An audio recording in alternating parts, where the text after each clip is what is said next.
পশ্চিমবঙ্গে বিজেপি নিরঙ্কুশ জয়। আমাকে ভবানীপুরের মুসলমানরা ভোট দেয়নি, আমাকে জিতিয়েছে হিন্দুরা। মোদির কৃতজ্ঞতা, কারচুপি ও হামলার অভিযোগ মমতার।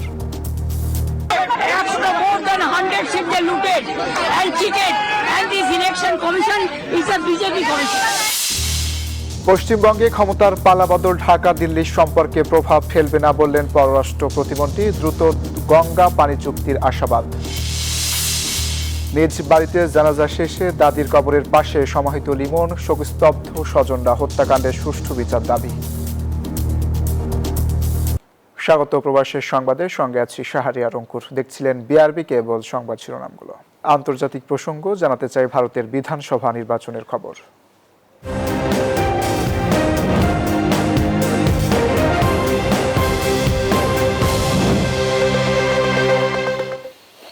মমতার ১৫ বছরে দুর্গে ঝড় তুলে পশ্চিমবঙ্গে বিজেপির ঐতিহাসিক উত্থান।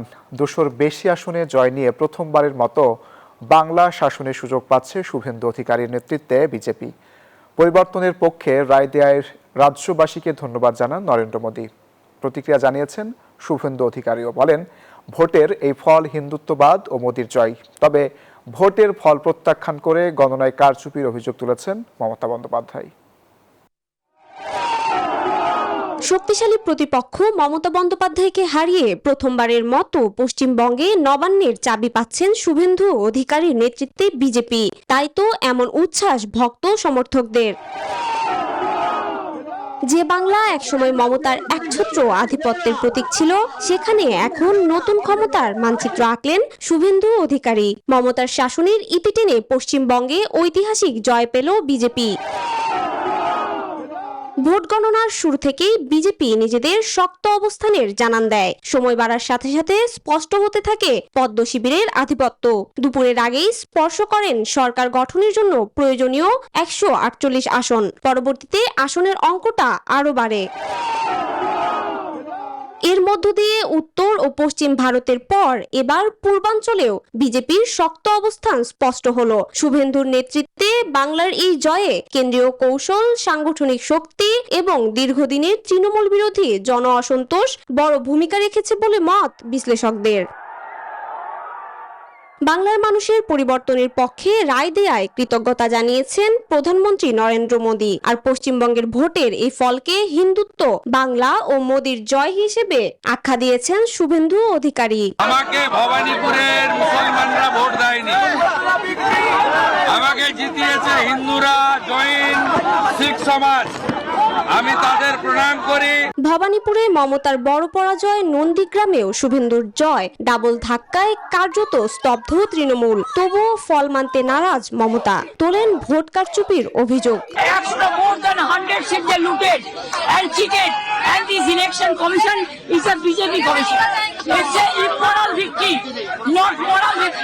তবে চূড়ান্ত ফল ঘিরে উত্তপ্ত হয়ে ওঠে একাধিক কেন্দ্র। তৃণমূল ও বিজেপি সমর্থকদের মধ্যে ধাওয়া পাল্টা ধাওয়া, সংঘর্ষ ও ভাঙচুরের ঘটনায় বাড়ে উত্তেজনা। Desk report, news 24। এ বিষয়ে আরো জানাতে কলকাতা থেকে যুক্ত হচ্ছেন সহকর্মী ভাস্কর সর্দার। ভাস্কর, ফলাফলের সবশেষ এবং সার্বিক অবস্থা জানাবেন। ধন্যবাদ অঙ্কুর। যেমনটা বলে দিই, একেবারে সর্বশেষ রাত্রি ১টার তথ্য যে পশ্চিমবঙ্গে কিন্তু বিজেপি সরকার গঠন করছে এবং ২০৬ আসন, যেটা নিয়ে কনফিউজ ছিল ২০৩ না ২০৪, একেবারে কিন্তু নির্বাচন কমিশন সিলমোহর দিয়ে দিল ২০৬ আসনে বিজেপি তার একক সংখ্যাগরিষ্ঠতায় কিন্তু সরকার গঠন করছে। অপরদিকে কিন্তু তৃণমূল কংগ্রেসের আসন কমে হলো ৭৯টি। এবং আবার যেরকম বলছিলাম যে পশ্চিমবঙ্গের ইতিহাসে ২০১৬-২১ এই সময় কিন্তু সিপিএম এবং জাতীয় কংগ্রেস তারা কিন্তু খাতা খুলতে পারেনি, তারাও এবারে খাতা খুললো। অপরদিকে ফুরফুরা শরীফের পীরজাদা, আবার বলছি সেই নওশাদ সিদ্দিকী কিন্তু আবার জয় পেয়েছে। এইটা হলো সার্বিক চিত্র। এবং আগামীকালই কিন্তু রাত পোয়ালে কিন্তু যতটুকু আমরা জানি যে পশ্চিমবঙ্গের রাজ্যপাল এএন রবির কাছে মমতা বন্দ্যোপাধ্যায় তার পদত্যাগ তুলে দেবেন এবং 7ই মে কিন্তু পশ্চিমবঙ্গে বিজেপি সরকার গঠন হচ্ছে এবং মুখ্যমন্ত্রী কে হবে তা নিয়ে এখনো কিন্তু যথেষ্ট দ্বন্দ্বে। সে কি শুভেন্দু অধিকারীকে দেবে না অন্য কাউকে বাঁচবে, এটা নিয়ে কিন্তু এখনো তাদের মধ্যে বৈঠক হবে, তারপর সিদ্ধান্ত আসবে। তবে আমি এত রাতে আরেকটি সার্বিক চিত্র আমি তুলে ধরতে চাই। আমি যেখানে দাঁড়িয়ে আছি এটা কিন্তু বিদায়ী মুখ্যমন্ত্রী মমতা বন্দ্যোপাধ্যায়ের বাড়ি, একেবারে কালীঘাট চত্বর। আমি দেখানোর চেষ্টা করছি যে একেবারে পুলিশের ঘেরা এই যে ব্যারিকেড, এই ব্যারিকেডের থেকে কিন্তু কয়েক কদম দূরে মমতা বন্দ্যোপাধ্যায় তাকে নিজেই কিন্তু এই ঘরের মধ্যে তিনি এখন বিশ্রাম নিচ্ছেন বা কোনো কি অ্যাক্টিভিটিস এর মধ্যে আছেন, কিন্তু তিনি এখন কিন্তু এইখানেই আছে। গোটা চত্বর কিন্তু পুলিশে ঘিরে রেখেছে। আর এইখানেই কিন্তু অন্য সময় যখন তিনি মুখ্যমন্ত্রী থাকতেন তার এখানে যে পুলিশ প্রোটেকশন বা যেখানে মানুষ যে থাকতো, পুলিশ আমাদেরকে এখানে দাঁড়াতেই দেওয়া হতো না। আজকে কিন্তু একেবারে নিরিবিলি শুনশান রাস্তা, দু একটা গাড়ি যাচ্ছে, দু একটা বিজেপির কৌতূহলী বা উৎসুকরা কিন্তু এখানে এসে স্লোগান দিয়ে যাচ্ছে। মমতা বন্দ্যোপাধ্যায়ের বাড়ি বলে কথা, সেখানে দিয়ে যাচ্ছে। এবং এর সাথে বলে রাখি যে মমতা বন্দ্যোপাধ্যায়ের জন্ম, কর্ম, উত্থান, রাজনৈতিক উত্থান, কংগ্রেস, তার জীবনে প্রথম কংগ্রেস, জাতীয় কংগ্রেসে জয়েন্ট, তারপর সে বিজেপির হাত ধরে পশ্চিমবঙ্গে বিজেপিকে নিয়ে আসা এবং তারপরে কিন্তু তার তৃণমূল কংগ্রেস গঠন করা। এবং সেই তৃণমূল কংগ্রেস 2000 সালে যখন তৃণমূল কংগ্রেস গঠন হয়, সেই তৃণমূলের জন্ম লগ্নে থেকে তার কিন্তু মানে মেদিনীপুরের বা অর্থাৎ দক্ষিণবঙ্গে বা এই পশ্চিমবঙ্গে এই যে দক্ষিণ দিক, সেই দিকে কিন্তু মেদিনীপুরে তার মূল কাণ্ডারি ছিলেন কিন্তু শুভেন্দু অধিকারী। আর সেই শুভেন্দু অধিকারীকে দিয়ে কিন্তু কাঁটা তুললেন ভারতের প্রধানমন্ত্রী নরেন্দ্র মোদী এবং অমিত শাহ। এই শুভেন্দু অধিকারী কিন্তু 2000 সাল থেকে মমতা বন্দ্যোপাধ্যায়ের সঙ্গে ছিলেন এবং আমরা দেখেছিলাম যে 2021 সালে মমতা বন্দ্যোপাধ্যায় থেকে তিনি বিচ্ছিন্ন হন এবং তিনি বিজেপিতে যোগদান করেন এবং সেই বিজেপিতে যোগদান করে তখন তিনি নন্দীগ্রাম আসন থেকে কিন্তু বিজেপির হয়ে দাঁড়ান এবং সেই আসনে কিন্তু মমতা বন্দ্যোপাধ্যায় শুভেন্দুকে টক্কর দেওয়ার জন্য কিন্তু দাঁড়ান। কিন্তু সেবারও কিন্তু ফল ঠিক হয়নি। শুভেন্দু অধিকারী 1900 ভোটে মমতা বন্দ্যোপাধ্যায়কে পরাজিত করেন। আর এরপর 2026 পশ্চিমবঙ্গের পট পরিবর্তন হলো, রাজনৈতিক পরিবর্তন হলো, সেই শুভেন্দুকে কাজে লাগালো কেন্দ্রীয় নেতৃত্ব বাহিনী, অর্থাৎ দিল্লি থেকে কিন্তু শুভেন্দুকেই মমতার সঙ্গে লাগানো হলো। মমতা বন্দ্যোপাধ্যায় একদিকে, এই শুভেন্দু অধিকারী একদিকে যেমন নন্দীগ্রামে ছিলেন এবং একই সাথে কিন্তু ভবানীপুর আসনে ছিল। আর সরকার গঠন হয়েছে, এবার দেখার সেই সরকার কি উন্নতি আনে পশ্চিমবঙ্গের দিকে। সর্বশেষ তথ্য পশ্চিমবঙ্গের দিকে আমার কাছে এটাই থাকছে। ভাস্কর, আপনাকে ধন্যবাদ। তৃণমূলের শক্ত ঘাঁটি গড়িয়ে পশ্চিমবঙ্গের বিধানসভায় বিজেপির ভূমিধস জয়। এরপরই মমতার দুর্গ ভাঙা নেপথ্যে কি তা নিয়ে চলছে চুলচেরা বিশ্লেষণ। বলা হচ্ছে, রাজ্যে বিজেপির উত্থান শুধু ক্ষমতার পালাবদল নয়, মমতার নেতৃত্ব, কৌশল আর শাসনের ওপর জনরায়ের কঠিন প্রতিফলনও। সাংগঠনিক তৎপরতার পাশাপাশি কেন্দ্রীয় সরকারের নানা কৌশল শুভেন্দুর ঐতিহাসিক জয়ে প্রভাব ফেলেছে বলে মত বিশ্লেষকদের। 3-4 बीजेपी হবে হার, सब अच्छा होगा, अच्छे के साथ अच्छा ही होगा। এত প্রচারণা, এত প্রত্যাশা এক মুহূর্তেই উল্টে দিল ভোটের সব হিসাব নিকাশ। বাংলায় শুভেন্দুর নেতৃত্বে বিজেপির অবিশ্বাস্য জয় যেমন আলোচনার কেন্দ্রে, তেমনি মমতার হার নিয়েও চলছে বিশ্লেষণ। প্রশ্ন উঠেছে, কেন তৃণমূলের দুর্গখ্যাত এ রাজ্যে মমতার এমন পরাজয়? বাংলা আবার জিতবে বাংলা। কারণ নবান্নের চাবি হাতছাড়া হওয়া মানে শুধু তৃণমূলের পরাজয় নয়, পুরো বিরোধী শিবিরের উপর চাপ বহুগুণে বেড়ে যাওয়া। ইন্ডিয়া জোটের নেতৃত্ব, কৌশল, এমনকি বিজেপি বিরোধী রাজনীতির ভবিষ্যৎ দিক নির্দেশনাও এখন বড় প্রশ্নের মুখে পড়বে। বলা হচ্ছে, বেকারত্ব, আরজিকর কাণ্ডের নারী নিরাপত্তা ইস্যু আর দুর্নীতি, এই 3 ইস্যুই নির্বাচনে বড় প্রভাব ফেলেছে। এছাড়া 15 বছর মমতার কেন্দ্রীয় সরকার বিরোধী কর্মকাণ্ড এবং একক সিদ্ধান্ত চাপিয়ে দেওয়ার মনোভাব হারের অন্যতম কারণ। এছাড়া যে প্রতিশ্রুতি দিয়ে মমতা ক্ষমতায় এসেছিল তা পূরণেও ব্যর্থ হয়েছে তৃণমূল। সেই ক্ষোভই শেষ পর্যন্ত প্রতিফলিত হয়েছে ব্যালটে। আমরা এখনো বলবো, আর এই অসন্তোষকে কাজে লাগিয়ে বাংলায় সাংগঠনিক তৎপরতা জোরদার করে বিজেপি। তাদের বার্তা ছিল স্পষ্ট, পরিবর্তন চাই। গ্রাম থেকে শহর প্রচারণায় ছিল ব্যাপক অংশগ্রহণ, যা ভোটের ফলেও প্রতিফলিত হয়েছে। এছাড়া রাজ্যের ভোটার তালিকার সংশোধনের নামে বিপুল মুসলিম ভোটার বাদ দেয়া, সীমানা পুনর্বিন্যাস ও কেন্দ্রীয় সরকারের নানা রাজনৈতিক কৌশল মমতার দুর্গের ঝড় তোলায় প্রভাব ফেলেছে বলে মনে করছেন বিশ্লেষকরা। আফরিন মৌ, নিউজ 24। পশ্চিমবঙ্গে ক্ষমতার পরিবর্তন বাংলাদেশের সঙ্গে সম্পর্কে প্রভাব পড়বে না বলে জানিয়েছেন পররাষ্ট্র প্রতিমন্ত্রী শামা ওবায়েদ। সোমবার নিজ মন্ত্রণালয়ে ব্রিফিংয়ে তিনি জানান, পুশিন ও গঙ্গার পানি চুক্তি নিয়ে ভারতের সঙ্গে আলোচনা চলবে। পররাষ্ট্র প্রতিমন্ত্রী আরও বলেন, পশ্চিমবঙ্গে যেই ক্ষমতায় আসুক বাংলাদেশের সঙ্গে সম্পর্কে কোনো প্রভাব পড়বে না। বাংলাদেশ নিজের পররাষ্ট্র নীতিতে অটল থাকবে। এ সময় গঙ্গার পানি চুক্তি দ্রুত হবার বিষয়েও আশা ব্যক্ত করেন তিনি। whether it's BJP or any other political party, আমাদের দিক থেকে আমাদের ওদের সাথে পানির ইস্যু আছে, পুশব্যাকের যে ইস্যুটা বললেন ওটা আছে, আরও অনেক ইস্যু আছে। সেই ইস্যুগুলো তো আমাদের রয়ে যাচ্ছে, সেইগুলো যেই সরকারই আসুক না কেন বা থাকুক না কেন তাদের সাথে আমাদের আলোচনার ভিত্তিতে সমাধান করতে হবে। পবিত্র হজ পালনের উদ্দেশ্যে সৌদি আরবে পাড়ি জমাচ্ছেন বাংলাদেশিরা। ৩ মে পর্যন্ত মক্কা ও মদিনায় পৌঁছেছেন ৪৪,৯৫৫ জন হজযাত্রী। এর মধ্যে সরকারি ব্যবস্থাপনায় ৪,০৭১ জন এবং বেসরকারিভাবে গেছেন ৪০,৮৮৪ জন। মোট ১১৩টি ফ্লাইটের মধ্যে বিমান বাংলাদেশ ৫২টি, সৌদি এয়ারলাইন্স ৪১টি এবং ফ্লাইনাস পরিচালনা করেছে ২০টি ফ্লাইট। পৌঁছানোর পর আল্লাহর নৈকট্য লাভের পাশাপাশি সব ধরনের প্রস্তুতি নিচ্ছেন তারা। এখন পর্যন্ত হজযাত্রীদের ১০,৮৭৫টি চিকিৎসা এবং ১০,৬৮৯টি আইটি সেবা দেওয়া হয়েছে। এদিকে সৌদি আরবে এখন পর্যন্ত ৭ জন পুরুষ বাংলাদেশি হজযাত্রী মারা গেছেন। ইউরোপের শেনজেনভুক্ত দেশগুলোতে ভিসার মেয়াদ শেষ হলে সঙ্গে সঙ্গে ফিরতে বাংলাদেশিদের সতর্কবার্তা দিয়েছে দূতাবাস। সোমবার দূতাবাস জানায়, শেনজেন ভিসার নিয়ম না মানলে শুধু চলতি সফরই নয়, ভবিষ্যতে ইউরোপ ভ্রমণের সুযোগও ঝুঁকিতে পড়তে পারে।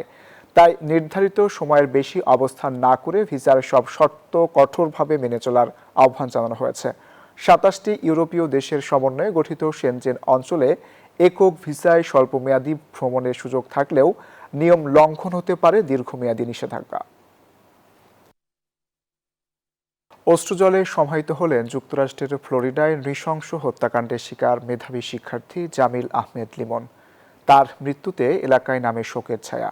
এই হত্যাকাণ্ডের দ্রুত বিচার চান স্বজনরা। এদিকে পররাষ্ট্র প্রতিমন্ত্রী শামা ওবায়েদ জানান, আরেক শিক্ষার্থী বৃষ্টির লাশও ফিরিয়ে আনার ব্যবস্থা করছে সরকার। সোমবার সন্ধ্যার ঠিক আগ মুহূর্ত সাইরেন বাজিয়ে যখন অ্যাম্বুলেন্সটি জামালপুরের মাদারগঞ্জের লালডোবা গ্রামে প্রবেশ করে, ভারী হয়ে ওঠে চারপাশের বাতাস। কফিনবন্দি লিমনকে শেষবারের মতো এক পলক দেখার অপেক্ষায় স্বজন ও গ্রামবাসীর ভিড়, শোকে কাতর পরিবার। ছেলেরে আমি কোনোদিন কষ্ট দেই, আমার ভাই একটাই দুঃখ, সবচাইতে একটাই জানা যে আমার ছেলেরে কেন আজকে এত কষ্ট দিয়ে মারছে। এরপর সন্ধ্যায় মাগরিবের পর জানাজা শেষে পারিবারিক কবরস্থানে তাকে দাফন করা হয়। স্বজনরা জানায়, ২ বছর পর আগামী কুরবানির ঈদে দেশে আসার টিকিটও কাটা ছিল লিমনের। সেই ফেরা হলো লাশ হয়ে। এই হত্যাকাণ্ডের বিচার দাবি পরিবার ও এলাকাবাসীর। লিমন যে এইভাবে হত্যাকাণ্ডের শিকার হবো আমরা কখনো ভাবিনি। শুধু আমাদের এলাকাবাসীর উন্নয়ন হতো না, আমাদের দেশের জন্য কিছু হতো। এই ঘাতকের সুষ্ঠু বিচার আমরা চাই। এর আগে এমিরেটস এয়ারলাইন্সের একটি ফ্লাইটে তার মরদেহ শাহজালাল আন্তর্জাতিক বিমানবন্দরে এসে পৌঁছায়। প্রয়োজনীয় দাপ্তরিক প্রক্রিয়া সম্পন্ন করে মরদেহ পরিবারের কাছে হস্তান্তর করা হয়। এ সময় পররাষ্ট্র ও প্রবাসী কল্যাণ মন্ত্রণালয়ের প্রতিনিধিরা উপস্থিত ছিলেন। এই ঘটনায় নিহত আরেক শিক্ষার্থী নাহিদা সুলতানা বৃষ্টির মরদেহ দ্রুত দেশে আনার প্রক্রিয়া চলছে বলে জানান পররাষ্ট্র প্রতিমন্ত্রী শামা ওবায়েদ। পাশাপাশি দ্রুত বিচার নিশ্চিতের জন্য সরকার কাজ করছে বলেও জানান তিনি। রিসেন্টলি আমরা জানতে পেরেছি যে বৃষ্টির মরদেহ শনাক্ত করা গেছে এবং সেটাও আমরা যাতে আমরা খুব শীঘ্রই ফেরত আনতে পারি সেই কার্যক্রম চলছে। 2 মেধাবী শিক্ষার্থীর এমন মর্মান্তিক মৃত্যুতে শোকের ছায়া কাটছে না তাদের পরিবার ও পরিচিত মহলে। Desk report, news 24। আসন্ন ঈদযাত্রা নিরাপদ ও ভোগান্তিহীন করতে সংশ্লিষ্ট মন্ত্রীদের নির্দেশ দিয়েছেন প্রধানমন্ত্রী। পাশাপাশি কোরবানির বজ্র 12 ঘন্টার মধ্যে অপসারণ ও মহাসড়কের ওপর ও রেললাইনের কাছে পশুর হাট না বসাতে নির্দেশ দেন তিনি। বিকেলে সচিবালয়ে পবিত্র ঈদুল আজহা নিয়ে সংশ্লিষ্ট মন্ত্রীদের সঙ্গে বৈঠকে এসব নির্দেশনা দেন প্রধানমন্ত্রী। এদিকে দেশি বিদেশি বিনিয়োগকারীদের আকৃষ্ট করতে প্রকল্প অনুমোদন প্রক্রিয়া সহজ করার নির্দেশ দিয়েছেন প্রধানমন্ত্রী তারেক রহমান। সোমবার বিকেলে সচিবালয়ের মন্ত্রিপরিষদ বিভাগে পবিত্র ঈদুল আজহার সার্বিক প্রস্তুতি নিয়ে সংশ্লিষ্ট মন্ত্রীদের সঙ্গে বৈঠক করেন প্রধানমন্ত্রী তারেক রহমান। বৈঠক শেষে স্বরাষ্ট্রমন্ত্রী জানান, ঈদযাত্রা নিরাপদ ও ভোগান্তিহীন করতে সংশ্লিষ্ট মন্ত্রীদের নির্দেশ দেন প্রধানমন্ত্রী। নৌপরিবহনের ক্ষেত্রে যাতে ফেরিতে কোনো রকমের কোনো দুর্ঘটনা না হয়, আমাদের অতীত অভিজ্ঞতা যেটা বলে, তার থেকে শিক্ষা নিয়ে আমরা কিছু অনুশাসন পেয়েছি। আজকে সিদ্ধান্ত নেওয়া হয়েছে সমস্ত ফেরিঘাটে সাইনবোর্ড দেওয়া হবে, মাইকিং করা হবে, যাতে যাত্রীদেরকে নামিয়ে দিয়ে ওটা এবং নামানো এই দুইটা এনশিওর করা হয়। এই ক্ষেত্রে যদি কোনো বাস চালকের কোনো গাফিলতি থাকে তাহলে তার লাইসেন্স নিয়ে একটা সিদ্ধান্ত নেওয়া হবে।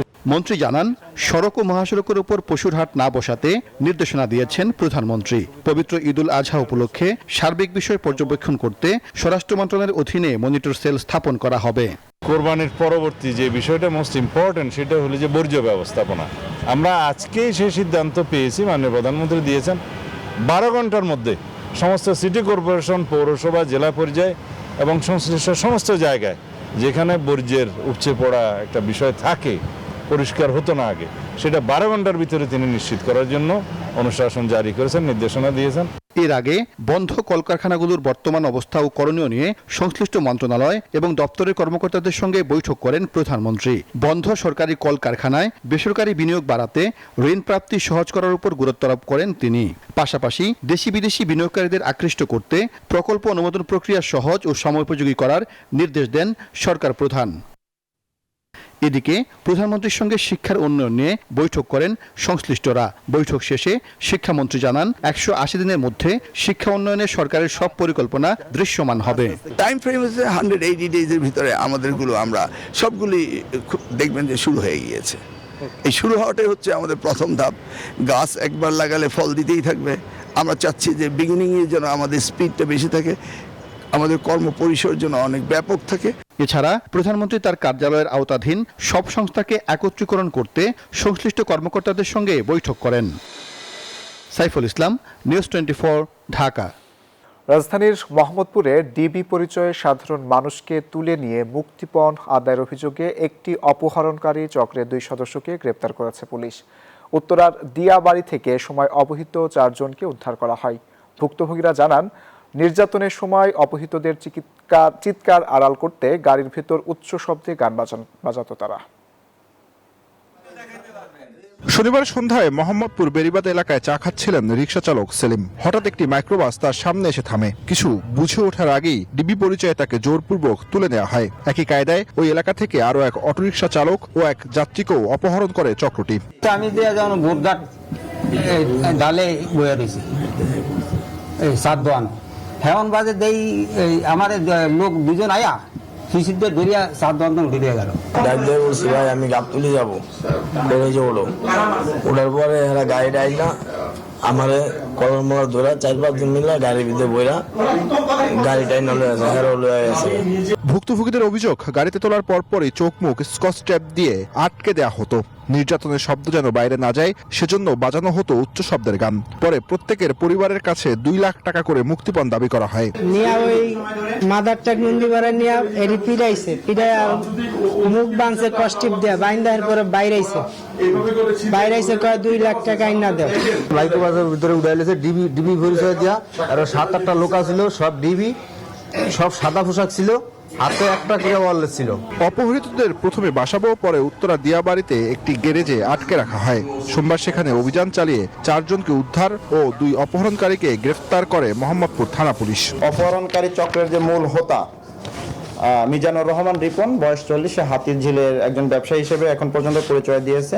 এই বিকাশের সূত্র ধরে আমরা তাকে গ্রেপ্তার করি এবং আমরা অন্যান্য সোর্সের মাধ্যমে জানতে পারি আমরা উত্তরা দিয়াবাড়ি থেকে ফয়সাল সহ আমরা এই 4 জনকে উদ্ধার করি এবং ফয়সালকে আমরা গ্রেপ্তার করি। এদিকে গতকাল রাতে মোহাম্মদপুর থেকে 12 মামলার ওয়ারেন্টভুক্ত কুখ্যাত সন্ত্রাসী ভাইস্তা বিল্লালকেও গ্রেফতার করেছে পুলিশ। শ্যামলী হাউজিং থেকে ভাইস্তা বিল্লাল একটা কুখ্যাত সন্ত্রাসী তালিকাভুক্ত চাঁদা কিশোর গ্যাং গ্রুপের সদস্য এই ভাইস্তা বিল্লালকে আমাদের আদাবর টিম গ্রেপ্তার করেছে। মোহাম্মদপুরের আইন শৃঙ্খলা পরিস্থিতি বর্তমানে অনেক উন্নত দাবি করে পুলিশ জানায় অপরাধী ও তাদের মদতদাতাদের বিরুদ্ধে কঠোর ব্যবস্থা নেওয়া হবে এবং আশা করি তার অন্যান্য যে টিমের সদস্য আছে তাদের আমরা গ্রেপ্তার করবো ইনশাল্লাহ। জুবায়ের সানি, নিউজ 24, ঢাকা। আর এই ছিল প্রবাসের সংবাদে। এতক্ষণ সাথে থাকার জন্য ধন্যবাদ।